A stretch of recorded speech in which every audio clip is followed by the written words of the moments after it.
ছাত্ৰ ছাত্ৰীসকল আকৌ এটা নতুন ভিডিঅ'লৈ আগবাঢ়িছোঁ। এই ভিডিঅ'ত আমি ত্ৰিভুজ অধ্যায়ৰ অনুশীলনী 6.5ৰ 2 নম্বৰ আৰু 3 নম্বৰ প্ৰশ্নটোৰ বিষয়ে আলোচনা কৰিম আৰু এইটো কেনেদৰে সমাধান কৰে সেইটো বিষয়ে আমি জানিম। গতিকে আহা আমি ভিডিঅ'টো আৰম্ভ কৰোঁ। এতিয়া আমি 2 নম্বৰ প্ৰশ্নটো চাম। PQR ত্ৰিভুজৰ P কোণ সমকোণ আৰু QR ৰ ওপৰত M এটা বিন্দু। যদি PM লম্ব QR দেখুৱা যে PM square equal QM into MR। ইয়াতে চাবা PQR ত্ৰিভুজৰ এই P কোণটো সমকোণ বুলি কৈছে। PQR এটা ত্ৰিভুজ, P কোণটো সমকোণ, গতিকে এইটো এটা সমকোণী ত্ৰিভুজ। আকৌ কৈছে যে PM লম্ব QR, PM ডাল QR ৰ ওপৰত লম্ব। এতিয়া আমি প্ৰমাণ কৰিব লাগে যে PM স্কুৱেৰ PM ৰ স্কুৱেৰ এই বাহুডালৰ স্কুৱেৰ বা লম্বডালৰ স্কুৱেৰ ইকুৱেল কিমান হ'ব? QM পূৰণ MR। এতিয়া আমি পাইথাগোৰাছ থিয়ৰাম এপ্লাই কৰিম। প্ৰথমতে আমি এই ত্ৰিভুজটো লওঁ, PQM ত্ৰিভুজটো। তে PQM ত্ৰিভুজৰ পৰা আমি কি পাম? PQ square equal PM square plus QM square পাইথাগোৰাছৰ উপপাদ্য মতে। তাৰমানে এই PQ স্কুৱেৰডাল অতিভুজ বা কৰ্ণ square equal PM square plus QM square, তাৰমানে লম্ব স্কুৱেৰ প্লাছ ভূমি স্কুৱেৰ। ইয়াৰ পৰা আমি PM স্কুৱেৰৰ মানটো এক্সট্ৰাকৈ লিখি ল'ম। গতিকে PM স্কুৱেৰটো আমি কিমান পাম? যদি QM স্কুৱেৰটো লেফ্ট হেণ্ড ছাইডত লৈ যাওঁ তেতিয়া এইটো কি হ'ব? সেইফালে গৈ পেলাই মাইনাছ হ'ব। গতিকে PQ square minus QM square, এইটো PQ square minus QM square হৈ যাব এইফালে গ'লে। গতিকে PM স্কুৱেৰৰ মানটো কিমান পাম? PM square equal PQ square minus QM square. আমি এইটো 1 নম্বৰ দি লিখি ল'লোঁ। আকৌ আমি এবাৰ এইটো ত্ৰিভুজ ল'ম, PRM ত্ৰিভুজটো এইটো। গতিকে এই ত্ৰিভুজটোৰ ক্ষেত্ৰতো আমি কি পাম? PR স্কুৱেৰ এই কৰ্ণ স্কুৱেৰডাল আমি PM square plus MR square. একে কথা পাইথাগোৰাছৰ উপপাদ্য মতে। আৰু তাৰপিছত আমি কি কৰিম যে এইটো যে লিখিলোঁ PR square equal PM square plus MR square, এইটো লিখাৰ পিছত আমি কি লিখিম? এই PM স্কুৱেৰৰ মানটো আকৌ আমি লিখি ল'ম। গতিকে PM স্কুৱেৰ ইকুৱেলটো কিমান হ'ব? এই MR স্কুৱেৰটো যদি লেফ্ট ছাইডে লৈ যাওঁ গতিকে PR square minus MR square পাম এইফালে লৈ গ'লে, আৰু PM স্কুৱেৰৰ মানটো কিমান পাম? PR square minus MR square. গতিকে আমি এইটো ইফালে লিখি লৈছোঁ যে PM square equal PR square minus MR square. এইটো 2 নম্বৰ দিলোঁ। এতিয়া আমি 1+2 কৰিম।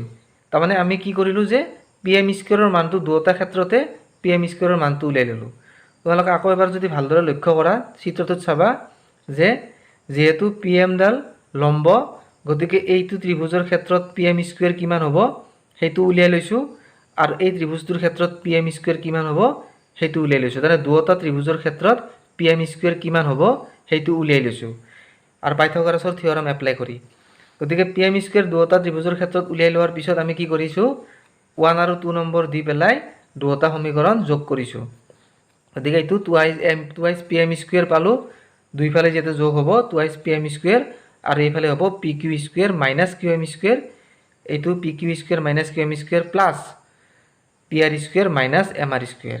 তাৰমানে এইটো প্লাছ এইটো, আৰু এইফালে PM square plus PM square হ'ব, গতিকে টুৱাইছ PM স্কুৱেৰ। গতিকে আমি এনেদৰে লিখিব পাৰোঁ যে twice PM square equal PQ square plus PR square. তাৰমানে প্লাছ কেইটা একেলগে লিখিছোঁ, গতিকে PQ square plus PR square এইটো একেলগে লিখিলোঁ, আৰু মাইনাছ কেইটা শেষৰ ফালে লিখিছোঁ minus QM square minus MR square. অলপমান ছিষ্টেমেটিকেলি আমি লিখি ল'লোঁ, আৰু এইটোত আমি 3 নম্বৰ দিলোঁ। 3 নম্বৰ দিয়াৰ পিছত এইবাৰ আমি ডাঙৰ ত্ৰিভুজটো ল'ম। ত্ৰিভুজ PQRৰ পৰা আমি কি পাম? এতিয়া ত্ৰিভুজ PQRত আমি পাম যে এই যিটো ত্ৰিভুজ PQR এইটো এটা সমকোণী ত্ৰিভুজ, কাৰণ P কোণটো হ'ব সমকোণ। গতিকে P কোণটো যিহেতু সমকোণ, গতিকে কৰ্ণ বা অতিভুজ কোণডাল হ'ব QR। গতিকে আমি কি পাম?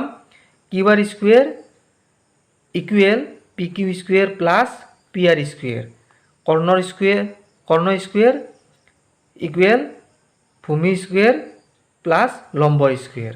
গতিকে P যিহেতু 90 ডিগ্ৰী, গতিকে ইয়াৰে কৰ্ণ হ'ব কিউ আৰ। সেইকাৰণে আমি এইটো ত্ৰিভুজৰ পৰা কি লিখিছোঁ, Q R square equal P Q square plus P R square.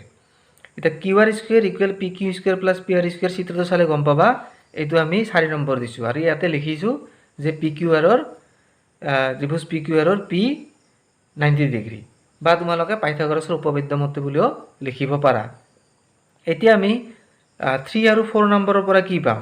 3 আৰু 4 নম্বৰৰ পৰা পাম আমি টুৱাইচ পি এম স্কুৱেৰ। আমি টুৱাইচ পি এম স্কুৱেৰটো টুৱাইচ পি এম স্কুৱেৰ বুলি লিখিছোঁ। আৰু এই P Q square plus P R square যিটো আছে, এই P Q square plus P R স্কুৱেৰৰ ঠাইত আমি কিউ আৰ স্কুৱেৰ লিখিছোঁ। কিয় লিখিছোঁ? P Q square plus P R square সমান কিমান পালোঁ আমি? কিউ আৰ পালোঁ। তাৰমানে P Q square plus P R square equal to Q R square পালোঁতো। সেইকাৰণে আমি কি লিখিছোঁ? P Q square plus P R square, এই দুটাৰ ঠাইত আমি কিউ আৰ স্কুৱেৰ লিখি দিছোঁ, যিহেতু এই দুটাৰ যোগফল কিউ আৰ স্কুৱেৰ হয়। গতিকে কিউ আৰ স্কুৱেৰ লিখি দিছোঁ। গতিকে এই দুটাৰ ঠাইত কিউ আৰ স্কুৱেৰ লিখিলোঁ, বাকী এই দুটা ৰৈ গ'ল। গতিকে minus Q M square minus M R square. এইখিনি বিশেষ একো নাই, এইখিনি জাষ্ট কেলকুলেশ্যন। এইখিনি যোগ বিয়োগ পূৰণ হৰণ কৰিলে হৈ যাব। এতিয়া কিউ আৰ স্কুৱেৰ ঠাইত আমি কি লিখিম? Q M plus M R whole square. Q M plus M R whole square কিয় লিখিছোঁ আমি? এই কিউ আৰ ডাল যদি আমি লক্ষ্য কৰোঁ, এই কিউ আৰ ডাল কিউ এম আৰু এম আৰৰ যোগফল। গতিকে Q M plus M R equal Q R square. সেইকাৰণে আমি ইয়াতে কি লিখিছোঁ যে Q M plus M R whole square. Q আৰৰ ঠাইত আমি Q M plus M R আমি লিখিছোঁ, আৰু বাকী পিছৰখিনি একে আছে। গতিকে এইটো এটা A plus B whole square formula. আমি জানো যে A plus B whole square equal to A square plus B square plus twice A B.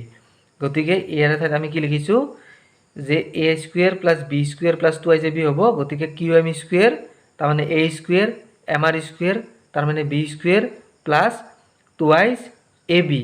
এ মানে হ'ল কিউ এম, বি মানে হ'ল এম আৰ। আমি A plus B whole square ফৰ্মুলাত ভাঙি দিলোঁ, আৰু পিছফালে আমাৰ থাকিল minus Q M square minus M R square. এতিয়া আমি কি হ'ব?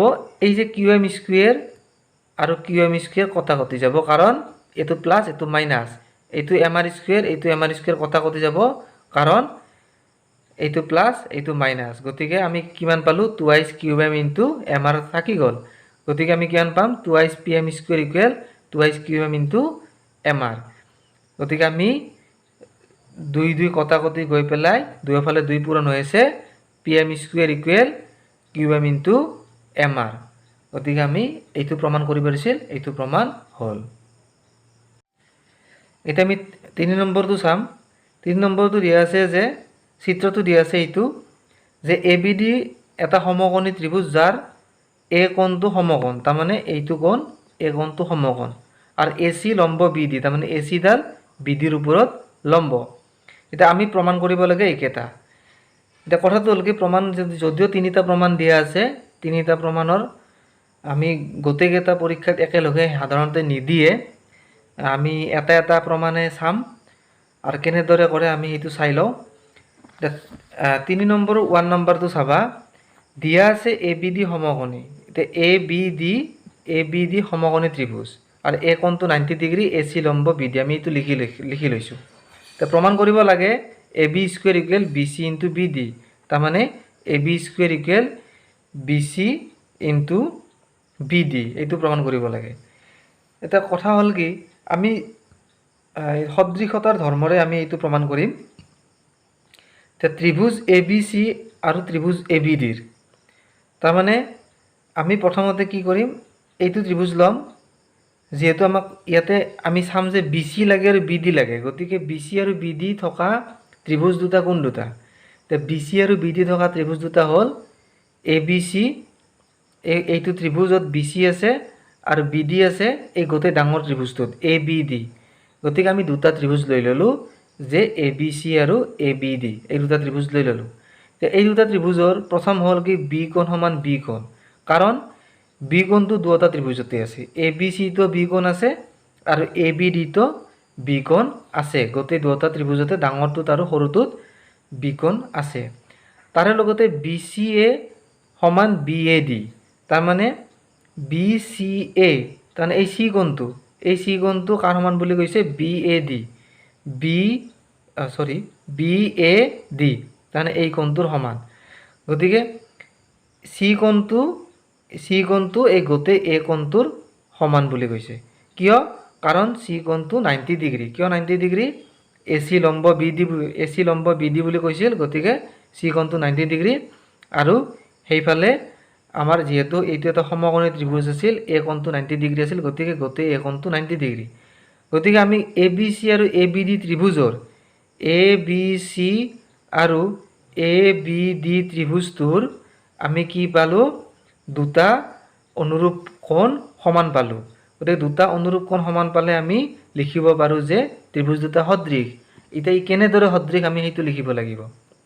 কাৰণ বি কোণৰ সমান, গতিকে বি আৰু ইয়াতেও আমি বি লিখিছোঁ। আৰু ইফালে আমাৰ চি কোণটো এ কোণৰ সমান, গতিকে চি আৰু এতিয়া ইয়াতে ছেকেণ্ড পজিশ্যনত 2 নম্বৰ পজিশ্যনত এ লিখিছোঁ, 2 নম্বৰ পজিশ্যনত চি লিখিছোঁ। আৰু তাৰ লগতে আমি শেষৰ ফালে কি ৰ'ল? এ বি চি ত্ৰিভুজটোৰ বি কোণ গ'ল, চি কোণ গ'ল, বি আৰু চি কোণ গ'ল, তাৰমানে ৰ'ল কি? এইটো এ কোণটো ৰ'ল, এই সৰু এ কোণটো ৰৈ গ'ল। গতিকে এ কোণটো আমি লিখি দিলোঁ। আৰু তেনেকৈ যিহেতু বি আৰু এ কোণটো গুচি গ'ল, এই ডাঙৰ ত্ৰিভুজটোৰ বি কোণ আৰু এ কোণটো যিহেতু গুচি গ'ল, ৰ'ল কোণটো কোণ? ডি কোণটো ৰৈ গ'ল। গতিকে আমাৰ শেষৰ ফালে লিখিলোঁ ডি, তাৰমানে এ সমান ডি, বি সমান বি, বি সমান বি, চি সমান এ, চি সমান এ, আৰু সৰু কোণটোৰ এ কোণটো, তাৰমানে এ সমান ডাঙৰ কোণটোৰ ডিৰ সমান। আৰু এইটো আমি আচলতে যিহেতু দুটা অনুৰূপ কোণ সমান, গতিকে এইটো এ স্বীকাৰ্য বুলি আমি লিখিব লাগিব, স্বীকাৰ্য মতে, এ স্বীকাৰ্য মতে। এতিয়া আমি এ বি লাগে, বি চি লাগে আৰু বি ডি লাগে। গতিকে আমি এ বি আৰু বি চি পোৱাকৈ বা বি ডি পোৱাকৈ আমি কেনেকৈ ল'ম সেইটো আমি চাম। গতিকে এ বি যদি লাগে তেতিয়াহ'লে কোনটো কোণ ল'ম আমি সেইটো চাব লাগিব। চি কোণ ল'ব লাগিব, কাৰণ চি কোণৰ বিপৰীত বাহু হ'ল এ বি। গতিকে আমি এ বি ল'লোঁ। তে এ বিৰ অনুৰূপ বাহু কোনটো হ'ব? কাৰণ চি কোণৰ বিপৰীত বাহু যিহেতু এ বি হয়, তেতিয়াহ'লে আমি নিশ্চয় এ কোণৰ বিপৰীত বাহু ল'ব লাগিব, কাৰণ চি কোণ এ কোণৰ সমান। গতিকে এ কোণৰ বিপৰীত বাহু হ'ব বি ডি। গতিকে আমি বি ডি ল'লোঁ। গতিকে চি কোণৰ চি কোণৰ ঠাইত এ বি আহিল, এ বি, আৰু এ কোণৰ ঠাইত আমাৰ কি আহিল? বি ডি আহিল। গতিকে A B by B D পাই গ'লোঁ।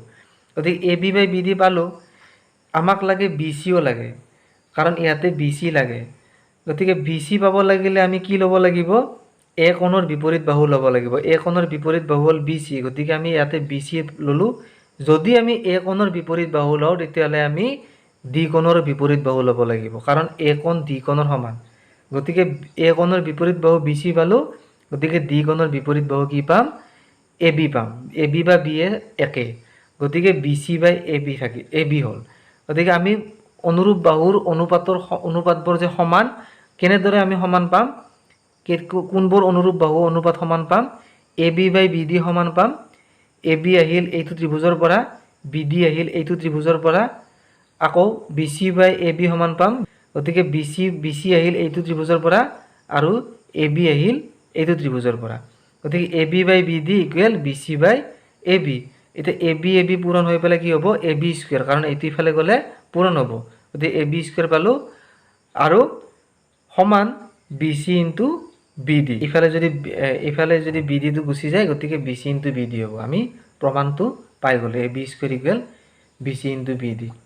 এতিয়া আমাক 2 নম্বৰটো কৰিব দিছে, A C square equal B C into D C, তাৰমানে A C square equal B C into D C.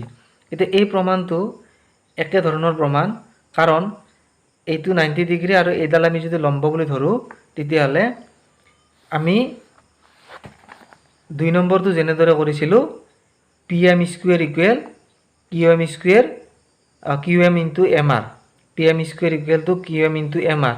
P এমডাল লম্ব আছিল আৰু Q M into M R পাইছিলোঁ, আৰু এই গোটেই ত্ৰিভুজটো কি আছিল? পি কোণটো 90 ডিগ্ৰী আছিল। গতিকে P M square equal Q M into M R আমি পাইছিলোঁ। একে ধৰণৰ কথা আহি যাব ইয়াতে। এই গোটেই ত্ৰিভুজটোৰ এইটো 90 ডিগ্ৰী, এইডাল লম্ব। আমি যদি এইটো ত্ৰিভুজ ঘূৰাই দিওঁ, ঘূৰাই দিলে এইটোৰ এনেকুৱাৰ দৰে পাম। এইটো চাবা, এইটো ত্ৰিভুজ যদি ঘূৰাই দিওঁ, ঘূৰাই দিলে এইটো 90 ডিগ্ৰী, এইটো 90 ডিগ্ৰী। আমি P M square equal Q M into M R পাইছিলোঁ, গতিকে এ চি স্কুৱেৰ ইকুৱেল আমাক কি লাগে, C D into B C বা B C into C D. একে নিয়মত প্ৰমাণ কৰিবা তোমালোকে। এতিয়া আমি 2 নম্বৰটো চাম, 3 নম্বৰটো sum. A D square equal B D into C D. তে A D square equal B D into C D আমি কেনেকৈ পাম? A D square equal B D into C D. এতিয়া তোমালোকে আগৰ যিটো মেথছ কৰিলোঁ, আগৰ মেথছটো আমি A B square equal B C into B D আছিল। ইয়াতে আমি প্ৰমাণ কৰিব লাগে A D square equal B D into C D. এতিয়া আমি এই ত্ৰিভুজটোত এইটো প্ৰমাণত আমি কি ল'ম? গোটেই ডাঙৰ ত্ৰিভুজটো ল'ম বি ডি থকাকৈ, যিহেতু আমাক বি ডি লাগে। ইয়াতে যিহেতু বি ডি লাগে, গোটেই ডাঙৰ ত্ৰিভুজটো ল'ম বি ডি থকাকৈ, আৰু চি ডি থকাকৈ, এই চি ডি থকাকৈ এইটো ত্ৰিভুজ ল'ম। তাৰমানে এ চি ডি ত্ৰিভুজটো ল'ম আৰু এ বি ডি ত্ৰিভুজটো ল'ম। এ বি ডি আৰু এ চি ডিও দুয়োটা সদৃশ হ'ব। তাৰমানে এইটোৰ দৰে এ বি ডি আৰু এ চি ডি দুয়োটা সদৃশ হ'ব। তোমালোকে এইটোৰ দৰে প্ৰমাণ কৰিলে হ'ল। মাত্ৰ ইয়াতে আমি ত্ৰিভুজ দুটা চেঞ্জ কৰিম। আমি কি ল'ম? এ বি ডিটো ল'ম, ডাঙৰ ত্ৰিভুজটোতো থাকিবই এ বি ডি, আৰু এ বি চিৰ ঠাইত আমি ল'ম এ চি ডি, এইটো ত্ৰিভুজ ল'ম। এই দুটা ত্ৰিভুজ লৈ পেলাই এ বি ডি আৰু এ চি ডি, ডাঙৰ ত্ৰিভুজটো আৰু সৰু ত্ৰিভুজটো লৈ পেলাই তোমালোকে প্ৰমাণ কৰিবা। আকৌ এটা নতুন ভিডিঅ'ৰ সৈতে লগ পাম। আশা কৰোঁ ভিডিঅ'বোৰ তোমালোকে চাই থাকিবা আৰু চেনেলটো ছাবস্ক্ৰাইব কৰি দিবা।